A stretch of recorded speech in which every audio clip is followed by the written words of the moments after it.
Welcome back to our channel DMT logics. జాగ్రత్తగా వినండి. ఈరోజు మనం ఇందులో ఫస్ట్ యూనిట్ నేర్చుకుందాం, basics of project management. So అసలు ఈ ప్రాజెక్ట్ మేనేజ్మెంట్ అంటే ఏంటి అనేది మన ఫస్ట్ క్వశ్చన్ అన్న.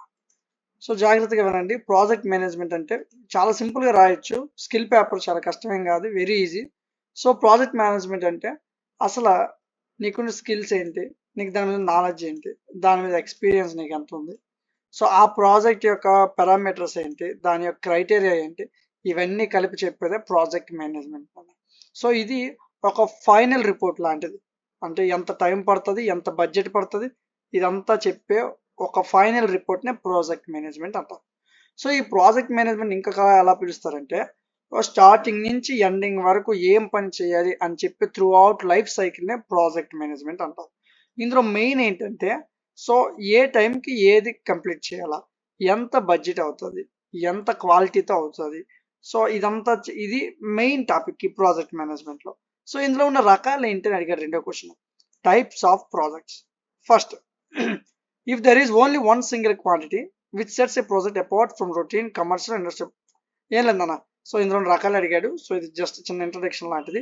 ప్రాజెక్ట్ అనేది రిస్క్తో పోరాడుతున్నట్టుది అని చెప్తూ వచ్చాడు. అదేవిధంగా ప్రాజెక్ట్ అనేది టిపికల్గా అక్కడ ఉన్న రిసోర్సెస్ని, అక్కడ ఉన్న ఎక్స్పెన్స్ని బట్టి డిపెండ్ అయ్యి దాన్ని తయారు చేస్తారని చెప్తూ వచ్చాడు. సో ఇదంతా ఒక చిన్న నార్మల్ మ్యాటర్ అంతే. సో ఇందులో రకాలు ఫస్ట్ చూస్తే మ్యానుఫ్యాక్చరింగ్ ప్రాజెక్ట్ అంటే ఒక వెహికల్ తయారు చేయాలన్నా, ఒక షిప్ తయారు చేయాలన్నా, ఒక ఎయిర్ క్రాఫ్ట్ తయారు చేయాలన్నా, సో దాని యొక్క ఫైనల్ రిజల్ట్ చెప్పేదే మ్యానుఫ్యాక్చరింగ్ ప్రాజెక్ట్. రెండోది కన్స్ట్రక్షన్ ప్రాజెక్ట్ అంటే బిల్డింగ్స్ కానీ, రోడ్లు కానీ, బ్రిడ్జ్లు కానీ, టన్నల్స్ కానీ, ఏవైనా పెట్రోకెమికల్ ప్రాజెక్ట్స్ కానీ చేస్తే దాన్ని కన్స్ట్రక్షన్ ప్రాజెక్ట్స్ అంటారు. నెక్స్ట్ మేనేజ్మెంట్ ప్రాజెక్ట్స్ అంటే examples would be the design and testing of a new computer software package. ఇప్పుడు మార్కెట్లో కొత్తగా ఒక సాఫ్ట్వేర్ వచ్చింది అనుకుందాం, కొత్తగా ఒక కంపెనీ ఒక సాఫ్ట్వేర్ రిలీజ్ చేస్తుంది. సో దానికి సంబంధించిన ఆ ప్యాకేజ్ మొత్తం, అది అసలు ఏం పని చేస్తుంది, అది ఏం బయటకు అవుట్పుట్ ఇస్తుంది, సో దాని యొక్క అవసరం ఎంతవరకు ఉంది, ఇవన్నీ చెప్పేది management project. Next research projects అంటే, సో ఒక కంపెనీని ఎక్కడైనా నువ్వు స్థాపించాలనుకున్నావు, సో ఆ ప్లేస్లో దానికి ఉన్న డిమాండ్ ఏంటి, అక్కడ అది ఎంతవరకు పనిచేస్తుంది, సో దాని యొక్క రిజల్ట్ మనకి ఎంతవరకు రావచ్చు, ఇదన్నీ ప్రెడిక్ట్ చేసి చెప్పేదే research projects. Next traditional projects అంటే ప్లానింగ్, ఎగ్జిక్యూషను, దాన్ని ఎలా మానిటర్ చేయాలి, దాన్ని ఎలా క్లోజ్ చేయాలి, అంటే పెద్ద ఇన్ఫ్రాస్ట్రక్చర్ ప్రాజెక్ట్స్ ఏవైతే ఉన్నాయో అవన్నీ కూడా ట్రెడిషనల్ ప్రాజెక్ట్ మేనేజ్మెంట్ బేస్ మీద పనిచేస్తాయి. నెక్స్ట్ ఏజిల్ ప్రాజెక్ట్స్ అంటే ఎక్కువ ఇవి సాఫ్ట్వేర్ డెవలప్మెంట్లో వాడుతుంటారు.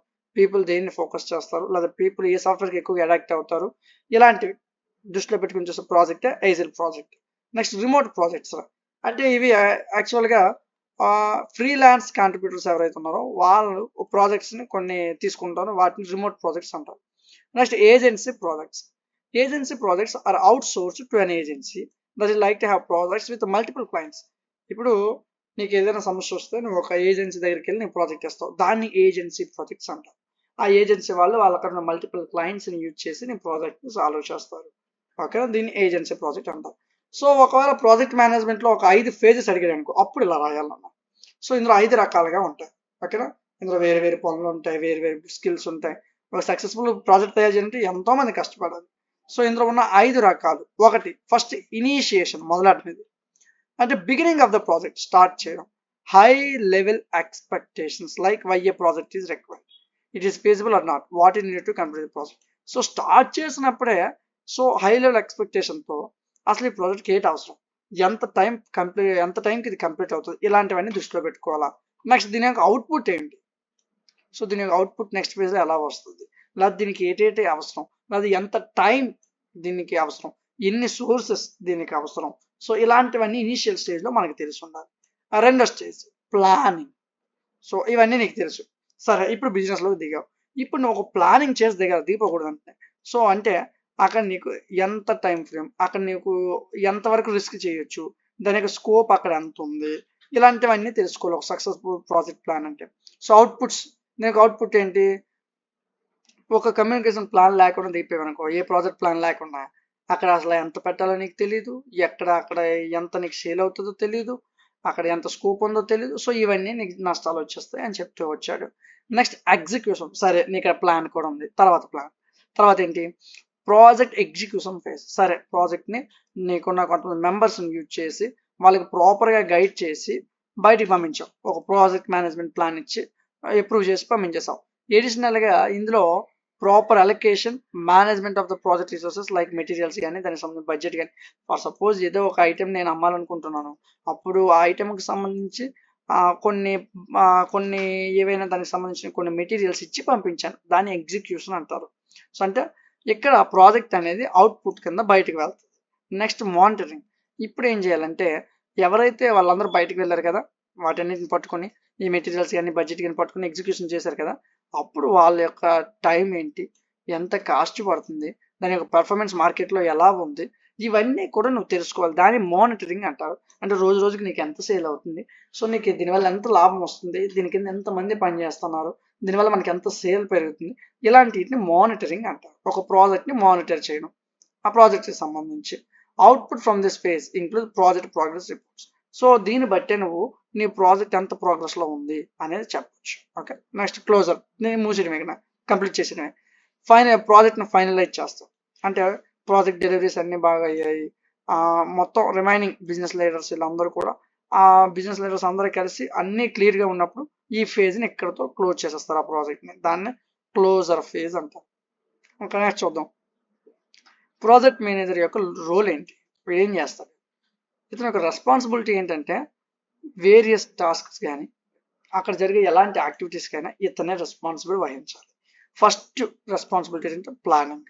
సో ఒక ప్రాజెక్ట్ ప్లాన్ చేయడం కానీ, దాన్ని ఒక బడ్జెట్ చెప్పడం కానీ, ఎన్ని రోజుల్లో పని అవుతుంది చెప్పడం అంతా కూడా ఈ ప్రాజెక్ట్ మేనేజర్ పని. అతను బ్లూ ప్రింట్ అనేది ప్రాజెక్ట్ ఎలాగ చేయాలి, ఒక ఇల్లే కట్టాలనుకుంటున్నాం, అతను బ్లూ ప్రింట్ ఇస్తాడు. సో దాని ప్రకారం నువ్వు స్టెప్ బై స్టెప్ కట్టుకుంటూ వెళ్ళాలి. ఆ పని కూడా ప్రాజెక్ట్ మేనేజర్దే. It will include the project scope, the source necessary. So నువ్వు ఒక ఇంజనీర్వి, అక్కడ ఇల్లు కట్టాలనుకుంటున్నావు. సో అక్కడ ఇల్లు కడితే ఎంతవరకు పనికి వస్తుంది, అక్కడికి అవసరమైన అంటే ఇంటికి అవసరమైన తేవచ్చా, సో దానికి ఎంత మనీ అవుతుంది, సో దానికోసం ఎవరెవరితో మాట్లాడాలి, అక్కడ డాక్యుమెంటేషన్ ఎలా చేయించాలి, ఇవన్నీ ఒక క్లియర్ కట్ క్లారిటీ ఉండాలి. ఇదంతా ఎవరు చూసుకుంటాడు? ప్రాజెక్ట్ మేనేజర్ అనేవాడు చూసుకుంటాడు. ఓకేనా? సో వాళ్ళు ఫాలో అప్ అవుతూ మెయింటెనెన్స్ అనేది చెక్ చేసుకో. Next leading. ప్రాజెక్ట్ మేనేజర్ ఏం చేస్తారంటే ఆ టీం ఎవరైతే పనిచేయడానికి అందరూ వస్తారు కదా, ఫర్ సపోజ్ ఒక ఇంజనీరింగ్ ఒక బ్రిడ్జ్ అనుకుందాం, అక్కడ టీం అంతా ఉంటుంది కదా, ప్రాజెక్ట్ టీం అంతా, దాన్ని లీడ్ చేసే బాధ్యత మేనేజర్దే. సో వాళ్ళతో మంచిగా కమ్యూనికేషన్ ఉండాలా, లీడర్షిప్ స్కిల్స్తో వాళ్ళని ప్రతి ఒక్కరి మీద ఒక గంట కనిపెట్టుకుంటూ వాళ్ళ యొక్క వీక్నెస్ని, వాళ్ళ యొక్క స్ట్రెంగ్త్లు అన్ని తెలుసుకోవాలా. ఆ తర్వాత ఒక టీం క్రియేట్ చేసి దానికి కొన్ని టాస్క్లు ఇవ్వాలా, ఈ రోజుకి ఈ పని అవ్వాలి, ఈ రోజుకి ఈ పని అవ్వాలి, వాళ్ళకి డెడ్ లైన్ ఇవ్వాలా, ఈ రోజుకి ఈ పని ఖచ్చితంగా అవ్వాలి అని డెడ్ లైన్ ఇవ్వాలా. ఇదంతా ప్రాజెక్ట్ మేనేజర్ అనేవాడు చూసుకుంటాడు. సో మీ వాళ్ళని రెగ్యులర్గా కలుస్తూ ఉండాలా, ఏం పని చేస్తారో చూస్తూ ఉండాలా. Next execution. సో సూపర్వైజ్ చేయాలా, అంటే పని చేసింది కరెక్ట్గా ఉందా లేదా, ప్రతి స్టెప్లో వాళ్ళు కరెక్ట్గా ఎగ్జిక్యూట్ చేస్తున్నారా లేదా, వాళ్ళతో క్లియర్ కమ్యూనికేషన్ అనేది మనకు ఉండాలి. Next time management. సో ఇచ్చిన టైంలో పని చేస్తున్నారా లేదా అనేది ప్రాజెక్ట్ మేనేజర్ యొక్క రెస్పాన్సిబిలిటీ, అతనే చూసుకోవాలి. సో వాళ్ళు టీం పని చేయకపోతే అది చూసుకోవాల్సిన బాధ్యత కూడా అతని మీద ఉంటుంది. ప్రాజెక్ట్ మేనేజర్ ఏం చేస్తాడు? Risk management. అంటే అక్కడ నువ్వు ఒక విధంగా కట్టాలనుకుంటే ఇంకొకలా కడుతున్నావు, సో అక్కడ వచ్చే రిస్క్ దాన్ని మేనేజ్ చేసుకోవడం, సో అంటే దాన్ని క్యాలిక్యులేట్ చేయడం, ఎంతవరకు ఇది కరెక్ట్, ఎంతవరకు ఇది కరెక్ట్ కాదు. అదేవిధంగా రిమైనింగ్ ఏవైనా రిస్క్ టర్మ్స్ ఉంటే అవన్నీ అతనే చెక్ చేసుకోవాలి. Next budget. సో ఎంత దీనికి ఖర్చు అవుతుంది,